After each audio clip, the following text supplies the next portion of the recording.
Hello दोस्तों, स्वागत है आप सभी का एक बार फिर से MJPRU डेली न्यूज़ में। पिछली वीडियो में हमने आप लोगों को कॉपी रीचेकिंग की प्रोसेस समझाई थी कि कैसे आप अपनी कॉपी को रीचेक करने के लिए ईमेल पर उसको आप मंगा सकते हैं, क्योंकि कॉपी को रीचेक में डालने से पहले आपको कॉपी को खुद भी चेक करना होता है कि आपके नंबर कहाँ पर कितने काटे गए हैं और कैसे काटे गए हैं।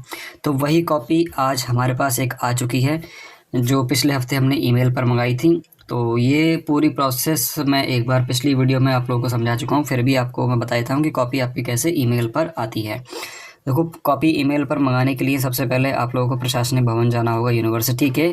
वहाँ से आपको एक 10 रुपये का फॉर्म मिलेगा, उस पर आपको एक एप्लीकेशन लिख कर देनी है। एप्लीकेशन क्या होती है वो मैं आपको यहाँ दिखा देता हूँ। देखो, ये कुछ एप्लीकेशन होती है।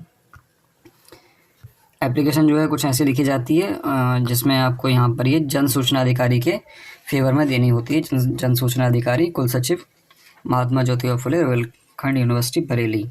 ठीक है, यहाँ पर आपको लिखना होता है कि आप कौन सी कॉपी आपको मंगानी है, कौन से सब्जेक्ट की, और अपना क्लास क्या है, रोल नंबर वगैरह सब यहाँ आपको लिख कर देना है। उसके साथ ही यहाँ पर आपको ईमेल आईडी लिख कर देनी है, क्योंकि ईमेल पर आपकी कॉपी आएगी। फिर 10 रुपये का नोट देंगे, और 10 रुपये का जो आप नोट देंगे उसका नंबर भी आपको लिखना होता है। 300 रुपये की एक फ़ीस स्लिप वहाँ पर काटी जाती है। यहाँ पे देख सकते हैं 300 रुपये की फ़ीस स्लिप ली गई है। टोटल जो खर्चा आता है कॉपी रीचेकिंग को मंगाने के लिए ईमेल पर, वो 300 रुपये का आता है। ये हम पहले भी आपको बता चुके हैं। उसके बाद फिर 10 दिन बाद या 7 दिन बाद 6 दिन बाद आपके पास एक ईमेल आएगा कॉन्फिडेंशियल डिपार्टमेंट से, यूनिवर्सिटी के गोपनीय विभाग से, जिसमें आपकी कॉपी का PDF होता है। तो कॉपी का जो PDF होता है वो कुछ ये होता है। हमारे पास यहाँ पर ये कॉपी है।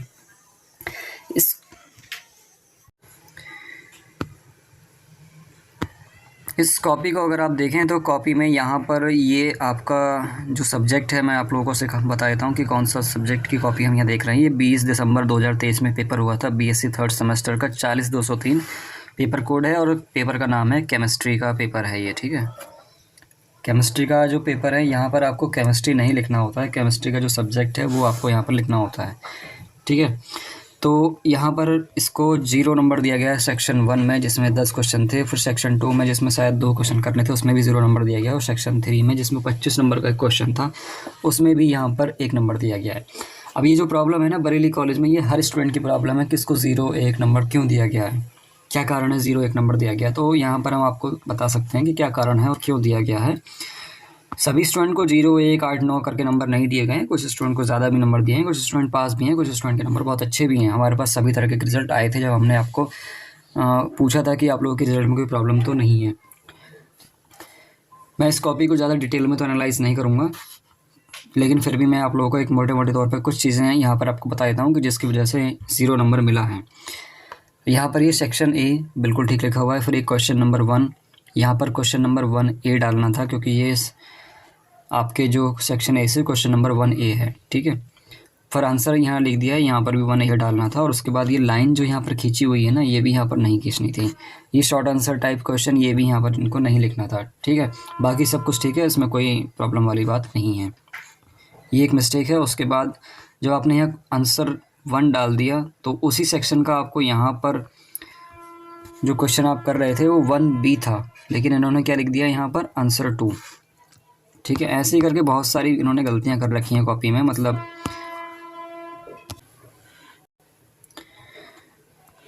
तो कॉपी को जो इन्होंने लिखा है, एक ऐसा लग रहा है कि ये रफ़ कॉपी लिख दी गई है, क्योंकि यहाँ पर भी कट, ये भी कट, यहाँ पर भी कटिंग है, बहुत सारी कटिंग इन्होंने कर दी है। कॉपी को अगर आप लिख रहे हैं तो एक एग्ज़ामिनर के सामने कॉपी अच्छी आनी चाहिए, अच्छी राइटिंग में आनी चाहिए, तभी आप उसमें अच्छे नंबर की एक्सपेक्टेशन रख सकते हैं। अब देखो, मैं फिर से आपको बता रहा हूँ कि कॉपी के ज़्यादा डिटेल में नहीं जाऊँगा, क्योंकि आंसर्स में सारे ऐसे ही उल्टे सीधे लिखे हुए हैं। और मैंने 1 2 नहीं, कम से कम 4 5 कॉपी अब तक चेक करी गई हैं। मैं सारी कॉपी यहाँ पर आपको धीरे धीरे दिखाने वाला हूँ। यहाँ पर आप देखो, आयनन समयावस्था की परिभाषा क्या है। इन्होंने शायद क्वेश्चन जो था इनका आयनन समयावस्था की परिभाषा के ऊपर था, और यहाँ पर उन्होंने आयनन समयावस्था की परिभाषा लिखी है कि विभिन्न यौगिक विभिन्न विभिन्न परमाणु अणुओं व तत्वों से बनते हैं, व ये सभी तत्व आपस में अणुओं का आदान प्रदान इत्यादि करते हैं। विभिन्न अणुओं की कक्षाएं नेगेटिव व पॉजिटिव हो सकती हैं, व प्रत्येक अणु पर चार्ज मौजूद होते हैं, जिसे आयन कहते हैं। 5-6 लाइनें लिख चुके हैं, लेकिन आयनन समयावस्था की परिभाषा या आयनन समयावस्था के बारे में अभी तक कुछ भी नहीं लिखा है, और ऐसे ही सारे आंसर ऐसे ही लिखे गए हैं। किसी में भी सही आंसर का जवाब मतलब सही क्वेश्चन का जवाब नहीं दिया गया है। एक फ़िल्म का डायलॉग है कि दूध मांगोगे तो खीर देंगे और कश्मीर मांगोगे तो चीर देंगे। वहाँ पर इंसान जो है दूध मांग रहा है लेकिन उसको खीर दी जा रही है। उसको चाय बनानी है, क्या बनाना है तो वही जानता है ना, उसको जो दूध मांग रहा है वो दूध दे दो। वैसे ही यहाँ पर उन्होंने क्या करा है कि क्वेश्चन का आंसर देने के बजाय सब कुछ दे दिया लेकिन क्वेश्चन का आंसर नहीं दिया है। ऐसे ही हमारे पास एक और कॉपी भी है जिसमें मैं यहाँ आपको दिखाने वाला हूँ कि उन्होंने क्या आंसर दिए हैं। ये तो पूरी कॉपी ऐसे ही लग रहा है कि रफ़ कॉपी लिख दी है इन्होंने, मतलब घर में शायद प्रैक्टिस कर रहे थे लिखने की, वही यहाँ पर आपको लिख दिया है। यहाँ पर इनको देखो नंबर ठीक ठाक दिए गए हैं, रफ़ कॉपी लिखी है लेकिन फिर भी नंबर दिए गए हैं। यहाँ पर 3 नंबर इसमें दिए गए सेक्शन नंबर 1 में, फिर सेक्शन नंबर 2 में इनको 3 दिए गए हैं, फिर सेक्शन नंबर 3 जिसमें आपका 25 नंबर का क्वेश्चन था उसमें इन्हें नंबर दिए गए हैं 2 और टोटल इनका आया है 8 केमिस्ट्री के सब्जेक्ट में। केमिस्ट्री की ही कॉपी है ये भी, 20 दिसंबर 2023 की। इन्होंने भी यहाँ पर केमिस्ट्री लिख दिया जबकि यहाँ पर इन्हें पेपर जो था केमिस्ट्री का उसका नाम यहाँ पर लिखना था। यहाँ पर आप ये देखो, ये तो पूरी कॉपी ही मतलब अजीब तरीके से लिखी हुई है। यहाँ पर सबसे पहले इन्होंने ऊपर लिख दिया है वेरी शॉर्ट, फिर यहाँ से इन्होंने आयोनाइजिंग आइसोमेरिज्म की जो डेफिनेशन थी, जो भी सवाल था वो लिखना शुरू किया है।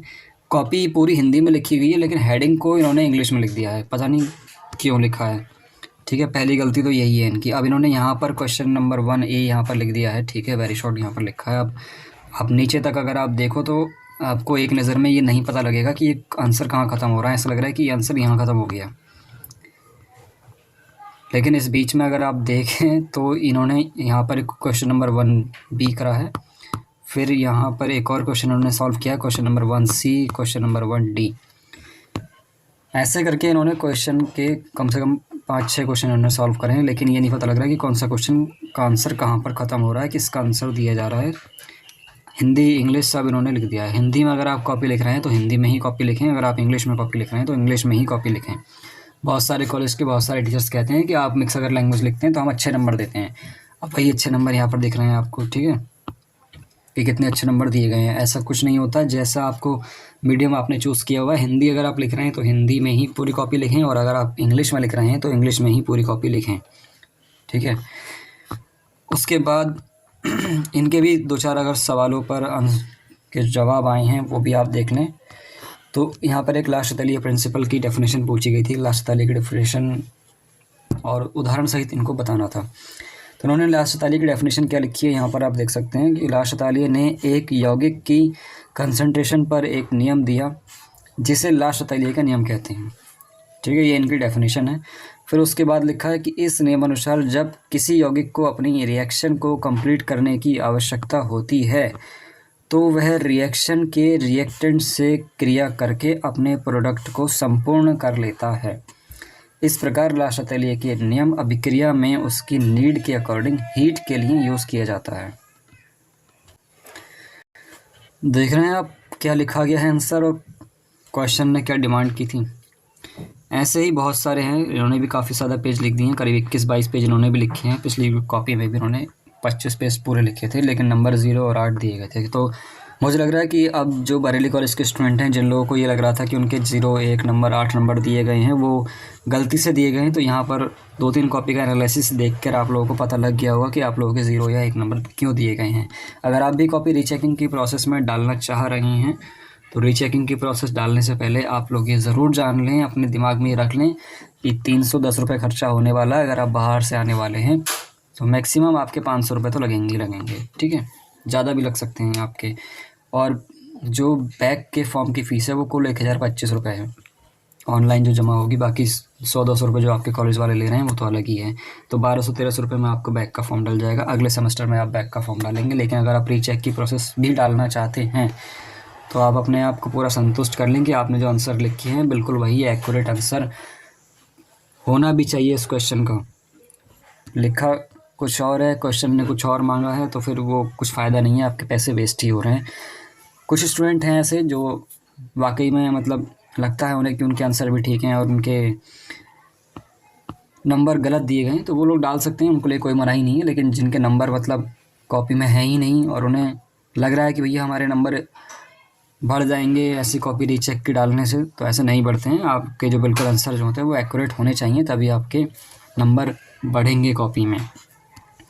रीचेक की प्रोसेस जो है थी मैंने आपको पहले बताई थी। उसके बाद जब आपके नंबर अगर आपको लग रहा है कि मिसमैच हो रहे हैं तो ये तो डेटा एंट्री की प्रॉब्लम है। अगर जैसे कि नंबर कॉपी में सारे जोड़ के 38 नंबर आ रहे हैं और जो आपका फ्रंट पेज है उस पर यहाँ पर कुल 8 ही नंबर लिखे गए हैं, तो ये तो डेटा एंट्री की प्रॉब्लम हो जाती है थोड़ी सी, तो ये सही हो जाती है। ठीक है, इसको कोई चार्ज नहीं लिया जाता है। लेकिन अगर आप के नंबर मान लीजिए 35-40 हैं या 8-9 नंबर हैं और आपने जब अपने आंसर चेक करे तो बिल्कुल एक्यूरेट ठीक लिखे हुए हैं, कोई भी उनमें गलती नहीं है, लेकिन वो चेक नहीं किए गए, नंबर ही नहीं दिए गए हैं। तो देखो उनके लिए कि पहले की जो प्रोसेस थी वो ये थी कि पहले क्या होता था कि 2500 रुपये का एक फॉर्म आता था। उसमें आपके अगर नंबर 40% से ज़्यादा इंक्रीज़ हो जाते हैं, मान लीजिए अगर आपके नंबर 40 नंबर आए हुए हैं और इसमें 40 नंबर का अगर 40% बढ़ जाता है तो आपके 2500 में से 1000 रुपये आपके वापस हो जाते हैं। 1250 रुपये आपके चार्ज